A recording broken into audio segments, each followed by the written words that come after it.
వేదికను అలంకరించిన మన ఎమ్మెల్యే క్యాండిడేట్ గారు, మన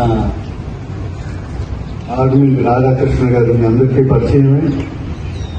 వారికి అలాగే ఇవాళ మన స్టాఫ్, మన వర్కర్స్, మన ఆంధ్రప్రదేశ్ తరఫున మీరందరూ కూడా ఈవేళ నేను మీ అందరికీ చెప్పాను. గత 5 సంవత్సరాల క్రితమే ఇక్కడే మాట్లాడాను, ఇదే విషయం మాట్లాడాను. ఇలాగే జరుగుతుందని కూడా మీ అందరికీ చెప్పాను. మన రాష్ట్ర పరిస్థితి ఇలాగ అవుతుంది అని కూడా ఆ రోజు చెప్పాను.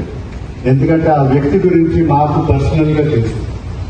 మాకు జూనియర్ గా పబ్లిక్ స్కూల్లో నాకు 8 సంవత్సరాలు జూనియర్. ఆ రోజున పబ్లిక్ స్కూల్ అంటే చాలా డిసిప్లిన్ గా ముందుకెళ్లే స్కూల్ అది. అలాంటి స్కూల్లో టీచర్లు పుట్టినవాడు ఫస్ట్ వ్యక్తి ఇతనే. అతను 3 సార్లు తీసి ఇచ్చారు. ఇతనికి 3 సార్లు తీసి ఇస్తే రాజశేఖర రెడ్డి గారు 3 సార్లు వెళ్ళి బతిమాలి ఆయన మంది క్లాస్లో పెట్టారు. తర్వాత 10వ క్లాస్ కూడా బయట రాయించారు, స్కూల్లో రాయలేదు.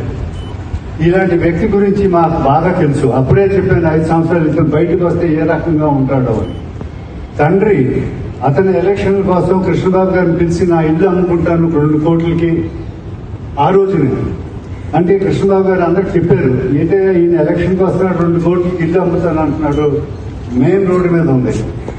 అలాంటి వ్యక్తి ఈవేళ ఎన్ని కోట్లకి పడగెత్తాడో చూడండి. ఒక 5 సంవత్సరాల్లో కొన్ని లక్షల కోట్లకి పడగెత్తాడు. అంటే ఒక పెద్ద ఇండస్ట్రీలో ఇచ్చో ఇంకో తీసుకునేది కాదు, ఒక సంస్థల్ని పాడు చేసి ఆ సంస్థల ద్వారా అతను సంపాదించుకున్నటువంటి ఆస్తులు ఒక వ్యక్తి నుంచి కాదు, సంస్థల నుంచి. ఈవేళ 5 సంవత్సరాల్లో మీరు చూడండి డెవలప్మెంట్ అంటే ఒక్క ఇండస్ట్రీ ఉందా అక్కడి నుంచి పై నుంచి కింద దాకా. శ్రీకాకుళం నుంచి తీసుకోండి, మెడ్రాస్ దాకా చూడండి, ఒక్క ఇండస్ట్రీ లేదు. వచ్చిన ఇండస్ట్రీలు కూడా ఈవేళ ఇతని పరిస్థితి చూసి వెనక్కి వెళ్ళిపోతున్నాయి. లైసెన్సులు కూడా వచ్చింది, స్థలాలు కూడా ఇచ్చారు చంద్రబాబు నాయుడు గారు. దాని అందరూ కూడా ఈవేళ కాదు ఈయన వెళ్ళిపోయాక చూస్తామని అందరూ బయటికి వెళ్ళి